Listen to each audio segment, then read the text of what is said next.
Hi guys, I've been asked to cover the topic of gyro compass, and this is my effort towards it. I'm going to cover this topic in 3 or 4 short videos because understanding how a gyro compass works on a ship is a bit complicated, at least for me, and I've tried my best to simplify it for you to make it simple enough for you to understand how a gyro compass works and yet at the same time not really go into the technicalities of it. So this is only for mariners knowledge, for seafarers or for deck officers who are working on the bridge, and this will give you sufficient knowledge to understand how basic a basic principle of operation. It's not advanced knowledge on it, so my apologies if you were expecting something advanced here. I'll try to keep it simple, yet at the same time try to explain the principle of operation behind it.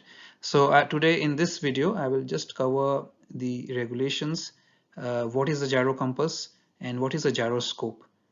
In my next video, I'll go deeper into what a gyroscope is and what are the principles and properties of it and how it is converted into gyro compass and so on and so forth. So I'll make a series of 3 or 4 videos for your understanding. All right, so let's start with a brief history of the gyro compass. So it was in 1885 that Marinus Gerardus patented the first gyro compass, which however did not work properly. In 1889, Captain Arthur Krebs designed an electrical pendular gyroscope for the experimental French submarine Gymnote. It was in 1903 that Hermann Anschutz-Kampf uh, constructed a working gyro compass and obtained a patent on the design. But it was in 1908 that he worked with the American inventor Elmer Ambrose Sperry, who also went on to become a very famous name. And I'll talk about how Sperry contributed in my further videos as well. But they patented the gyro compass in Germany as well as in the US. Uh, Hermann Franz was a German scientist and inventor, and in his quest to navigate to the North Pole by submarine, he became interested in the concept of the gyro compass. In 1905, he founded a company, the first firm to manufacture the gyroscopic navigation instruments, which he designed. One of his staff was Maximilian Schuler, who made the fundamental discovery of Schuler tuning. So if you don't know what Schuler tuning is actually the principle behind many of these inertial navigation systems, which took into account the curvature of the earth and helps to keep track of the ship's position as well as direction keeping, courses, so on and so forth. All right. So what was the purpose of the gyro compass? So the purpose of the gyro compass was that an improvement over the magnetic compass was required, because a magnetic compass basically always points towards the magnetic north. Now magnetic north is not a fixed point on the Earth's surface. A magnetic north keeps on changing due to the change in the Earth's core. It doesn't stay at one point. So if a magnetic needle is pointing towards differing magnetic norths, it cannot be considered a reliable means of direction keeping and course measurement. Of course, magnetic compass is the backup steering compass as well as the direction keeping and course measurement instrument on the ship, but it is not the primary means of doing that. The primary means of doing that is gyro compass, because gyro compass, being a man-made equipment, was made because the gyro compass could point towards a fixed point, which is considered the true north of direction 000 degrees. It doesn't change from that north. So it's unlike a magnetic compass where the magnetic needle can keep pointing towards different magnetic norths depending on the Earth's core, and the magnetic needle on the ship also gets influenced by the Earth's magnetism as well as the ship's magnetism. The gyro compass doesn't go through all these things. So gyro compass can be considered to be a reliable means of direction keeping and course measurement. The reason is because it doesn't get influenced by the Earth's magnetism, and at the same time it always points towards a fixed point, which is considered the true north. So all courses, all direction keeping can be measured from that point, and that is why all the nautical charts data is based on the true north. True north is considered to be a reliable means of course measurement on the ship. All right, and that is why a gyro compass was invented. In terms of regulations, all ships over 500 gross tonnage are required to have a gyro compass, which shall point to the true geographic north all the time.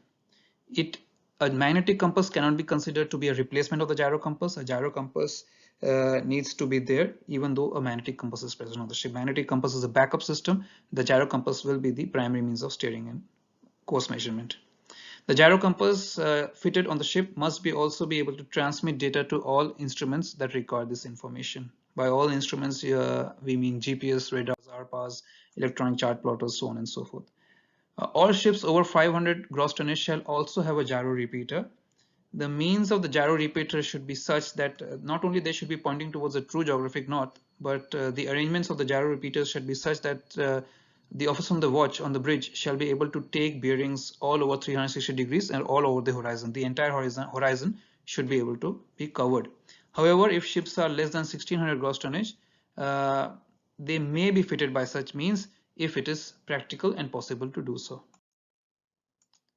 All ships over 50,000 gross tonnage shall also have a rate of turn indicator, the working principle of which is quite based on the gyro compass itself.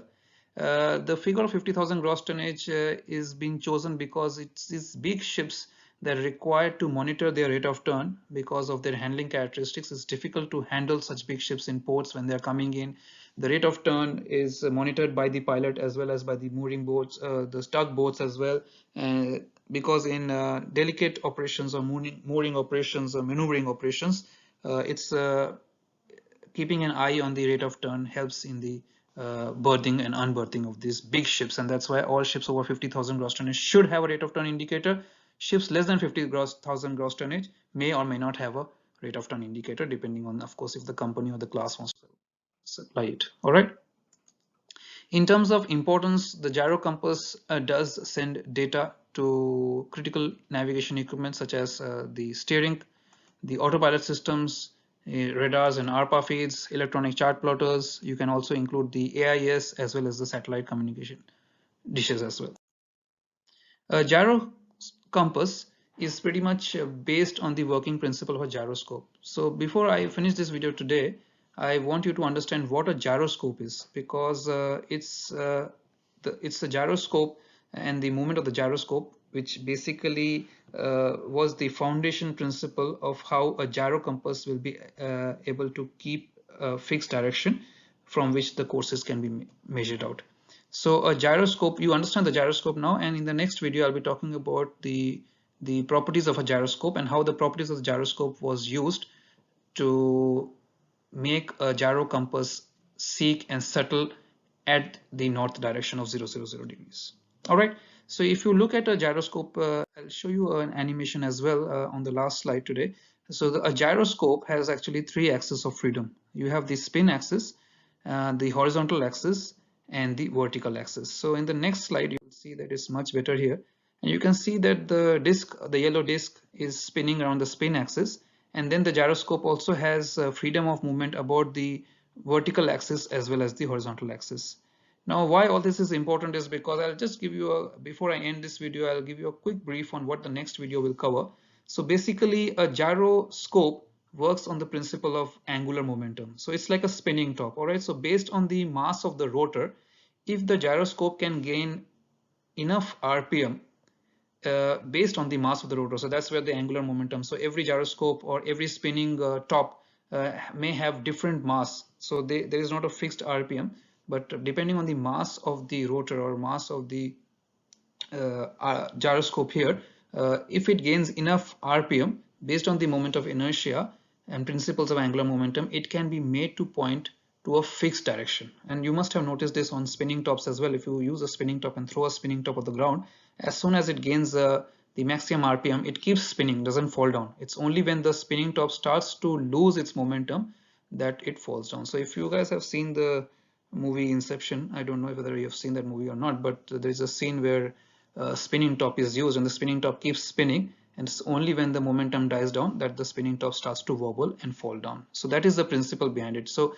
however, it's not such a simple explanation. So although a gyroscope may gain enough RPM to be made to point towards a fixed direction in space, unfortunately it's not that simple, because the Earth's movement below it has an impact on the gyroscope. So, and we'll talk about that and how the Earth's movement affects the movement of the gyroscope, and how over a period of time measures were developed to counteract for this Earth's movement, so that the spinning gyroscope keeps pointing towards one direction and settles there, so that direction keeping and course measurement can be done for the gyro compass. So we'll talk about that in my next video. I'll keep this video short, otherwise you guys will lose interest. So I'll see you soon with my next video, guys. Keep watching and keep subscribing so that you get notification about my future videos. And all the best with your studies. Study hard, and I'll see you soon. Bye.